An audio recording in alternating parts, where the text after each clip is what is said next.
Hello guys. तो आज की इस वीडियो में हम देखते हैं कि लॉजिकल ऑपरेटर कैसे वर्क करता है।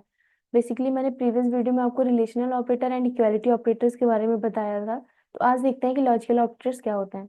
हमारे जो लॉजिकल ऑपरेटर्स होते हैं वो हमारे मल्टीपल कंडीशंस जो होते हैं उनको कंबाइन करने के लिए यूज किए जाते हैं। यहाँ पे आप इसको एक डेफिनेशन के उसमें भी लिख सकते हैं कि these are used to combine multiple conditions. तो यहाँ पे आपका जो लॉजिकल एंड होता है वो आपका left side and right side दोनों की वैल्यूज को चेक करता है। अगर उसको दोनों वैल्यूज ट्रू मिलती हैं तो वो आपको ट्रू रिटर्न करेगा। और क्या करता है, आपका जो left side and right side की वैल्यूज हैं वो जो भी कंडीशन चेक करेगा, अगर उसमें से उसे लेफ्ट या राइट दोनों में से किसी भी एक साइड की वैल्यू अगर उसे ट्रू मिलती है तो वो आपको ट्रू रिटर्न करता है। नॉट क्या करता है, वो आपको अपोजिट आउटपुट रिटर्न करता है। अगर आपका ट्रू आ रहा है, आप वहाँ पे नॉट यूज कर लिए तो वो आपको फॉल्स रिटर्न कर देगा। ये आपका फॉल्स आ रहा है तो आप जब आउटपुट आएगा आपका तो वो ये आपको ट्रू रिटर्न कर देगा। मतलब जस्ट आपके रिजल्ट का अपोजिट ये रिटर्न करता है। तो बेसिकली यहाँ पे अगर एक वेरिएबल हम ले लेते हैं, let X is equals to, यहाँ पे हमने ट्रू पास कर दिया है। एंड एक वाई वेरिएबल ले लेते हैं जिसमें हमने फॉल्स पास कर दिया है। तो अभी यहाँ पे अगर आप एंड यूज करेंगे तो अभी मैंने जो बताया उसके बिहाफ पे दोनों कंडीशंस यहाँ पे ट्रू होनी चाहिए। तो इसको एक एग्जांपल से हम देख लेते हैं। कॉपी कर लिया यहाँ से, एंड ये मेरा एक एचटीएमएल नॉर्मल फाइल बना रखी है। मैंने इसको मैंने अपने लोकल सर्वर पे ऑन कर रखा है।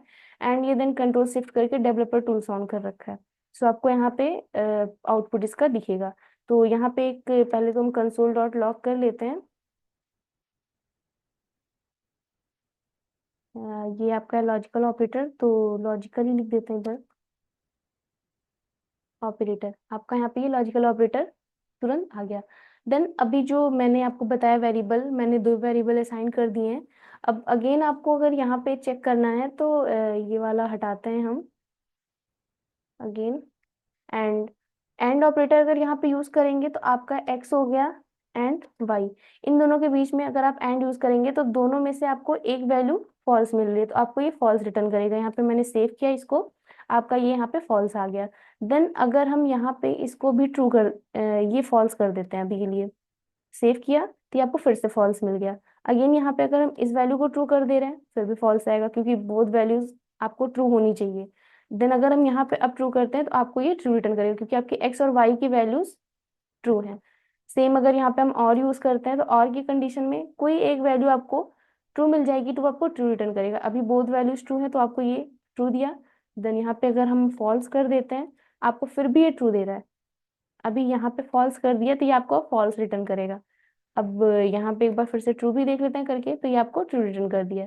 अब हमने यहाँ पे देखा था कि नॉट एक होता है जो आपको अपोजिट रिटर्न करेगा। आप समझ लीजिए आपका जो एक्स वेरिएबल है, आप मैंने अभी इसको प्रिंट कराया फॉल्स आ रहा है। अब इसमें अगर हम नॉट लगा देते हैं तो ये हमारा अपोजिट रिटर्न करेगा। फॉल्स है तो ये ट्रू रिटर्न करेगा। अब यहाँ पे मैंने इसको सेव किया तो ये आपका ये ट्रू रिटर्न कर रहा है।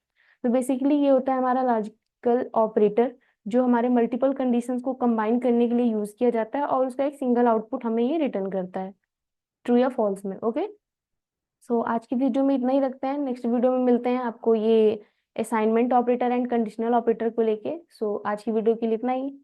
Thank you so much guys.